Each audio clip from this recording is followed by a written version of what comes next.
As I mentioned at the top of the program, the Senate Democrats, led by Chuck Schumer, had another vote today on the Abortion for All Act. And once again, it failed. But this is really it's not about passing policy. They need 60 votes. They were nowhere near the 60 votes needed. This is about appeasing their radical base in the Democratic Party. But let me tell you, and I've been around a while, I'm not sure there's another issue that shows the contrast. And let me say this, another issue that is of such significance as the issue of abortion. As we've talked about, it's not just a moral and a social issue, it's a political issue. It is an economic issue. We talked about that, but at its core, it's a spiritual issue. And it really determines if you're a nation that is dismissive of human life, it doesn't say much about you. But increasingly, we've seen the contrast between the two parties become sharper and sharper, to where the Democratic Party, in their platform, specifically talk about embracing abortion to the moment of birth and forcing Americans to pay for that. Now, you contrast that with the Republican Party, and there's a sharp contrast, a party that embraces life and the mothers and the babies, not just until birth, but even after birth, wanting to help them grow and have opportunity and experience the American dream.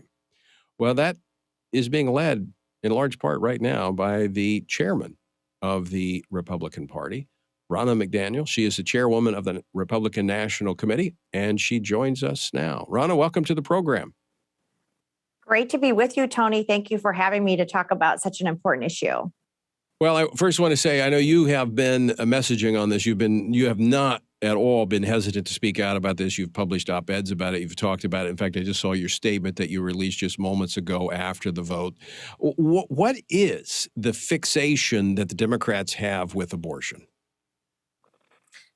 I don't understand it. It's out of step with the American people, first of all. We know that 85% of the American people absolutely want limits on abortion.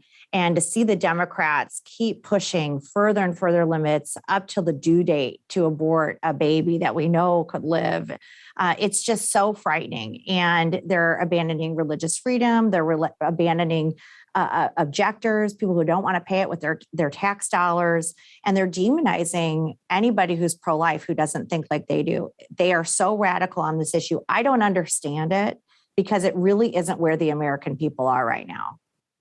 Well, we saw in the last couple of election cycles, the Democratic Party has been running out their own members who are pro-life. I mean, Dan Lipinski from Illinois, last pro-life member of the Democratic conference in the House, was primaried by the Democratic Party. So you see, there's this hostility toward a pro-life view in the Democratic Party. But I will say the Republican Party is growing more and more pro-life. Well, absolutely. And so is the country, especially as science has helped us understand with ultrasounds and when we become pregnant. I know I'm very pro-life, but when I first found out I was pregnant, it was the greatest blessing in my life. That first minute, knowing that I had a baby, knowing that I had that opportunity to be a mother, it's something that's very, very real for women. And the Democrat Party, it's not just on pro-choice, pro-life, they have become an anti-woman party. They don't want to use the word mother. They want to have biological males compete against women in sports.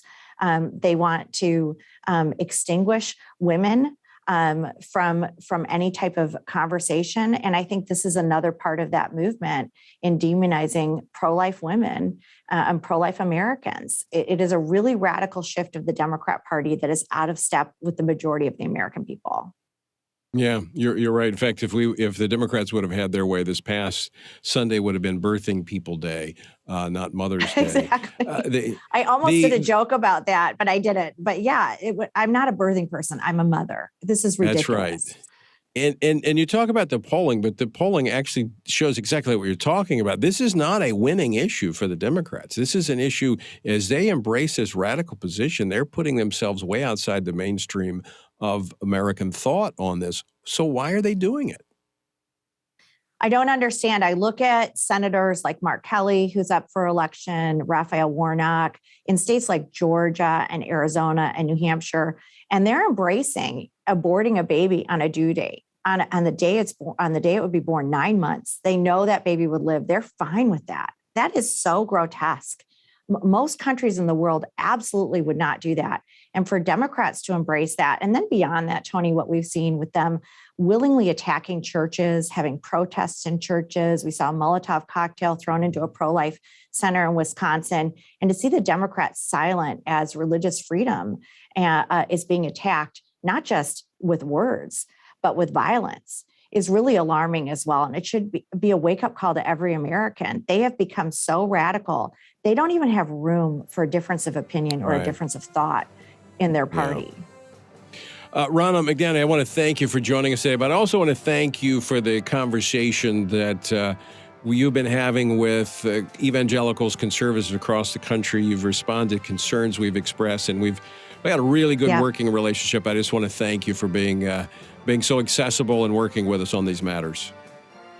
Well, thank you, Tony. I'm really enjoying working with you, and thanks for being a voice of support and helping. And it's always good to have those conversations, because we are in this to save our country and fight for the values that we know make our country great.